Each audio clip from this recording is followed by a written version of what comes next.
मैं आप सबका आह्वान करूंगा, हम सबकी जिम्मेदारी बनती है कि वास्तविक तथ्यों को समाज के सामने रखें, समाज को इन बातों से अवगत कराएं।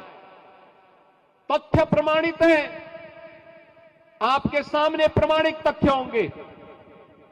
समाजवादी पार्टी अपनी 4 बार की सरकार के समय ओबीसी और एससी और प्रदेश के युवाओं को कितनी नौकरी और रोजगार दी है, इन तथ्यों को निकालिए।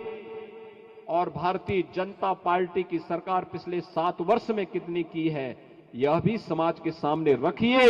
और उसमें यह भी देखिए कि ओबीसी समाज के कितने लोगों को उसके माध्यम से नौकरी मिली, यह भी बताए जाने की आवश्यकता है। उन्होंने कितने लोगों के रोजगार को छीना और भारतीय जनता पार्टी की सरकार ने कितने लोगों के रोजगार को उपलब्ध कराया है, यह भी जनता के सामने आना चाहिए। उन्होंने ओबीसी की सुरक्षा के साथ जो खिलवाड़ किया था, इन माफियाओं को पाल करके, इन्हें पलवित और पुष्पित करके, और उन्होंने कहां कहां पर ओबीसी समाज के मार्ग पर कांटे बिछाने का काम किया था, इससे भी समाज को अवगत कराने की आवश्यकता है। आपके पर्व और त्योहार में व्यवधान डाल करके प्रदेश को दंगों की आंख में झोंकने का जो काम किया था, उसके बारे में भी अवगत कराइए। आपकी खेती बाड़ी के मार्ग में जो इन्होंने अवरुद्ध पैदा किए थे, इसके बारे में अवगत कराइए। और अब तो हम लोगों ने प्रदेश के अंदर न केवल उत्तर प्रदेश के किसानों को प्रधानमंत्री मोदी जी ने प्रधानमंत्री किसान सम्मान निधि का लाभ दिया है, बल्कि प्रदेश सरकार ने किसानों के साथ साथ उनके परिवार के जनों और बटाईदारों को भी 5 लाख रुपए की मुख्यमंत्री कृषक दुर्घटना बीमा के अंदर आच्छादित करने का काम किया है। बहनों और भाइयों, इन योजनाओं का सर्वाधिक लाभ ओबीसी समाज ले रहा है, लेकिन उन्हें अवगत कराएगा कौन, उन्हें बताएगा कौन? उन तक बताने की जिम्मेदारी आपकी है, उस समाज के बीच तक पहुंचाने की जिम्मेदारी आपकी है। और यही नहीं, हमें यह भी करना चाहिए।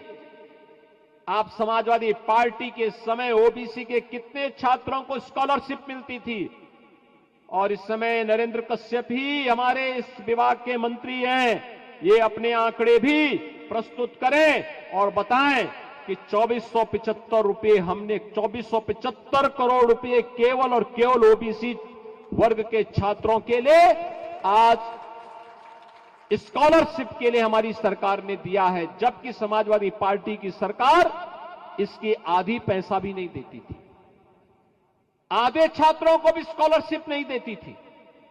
और इसीलिए आज आपसे मैं कहने के लिए आया हूं, आप में, इस समाज में बजरंग बली की ताकत छुपी हुई है, बस उस ताकत को उजागर किए जाने की आवश्यकता है, उस ताकत को उजागर किए जाने की आवश्यकता है। रावण की लंका को जलाने में और उसको दहन करने में बहुत देर नहीं लगेगी। ये जो रावण आज गुमराह करके समाज को आपस में ही लड़ाने का काम कर रहा है, याद रखना, हमारा ओबीसी समाज मजबूत हो, यह महत्वपूर्ण है, लेकिन हमें सर्व समाज के साथ बेहतर समन्वय करके देश विरोधी और समाज विरोधी गतिविधियों में लिप्त तत्वों को बेनकाब करते हुए प्रधानमंत्री मोदी जी के नेतृत्व और मार्गदर्शन में विकसित भारत की परिकल्पना को साकार करने के लिए प्राण प्रण से जुटना है। यही तो छत्रपति शिवाजी महाराज का आह्वान था।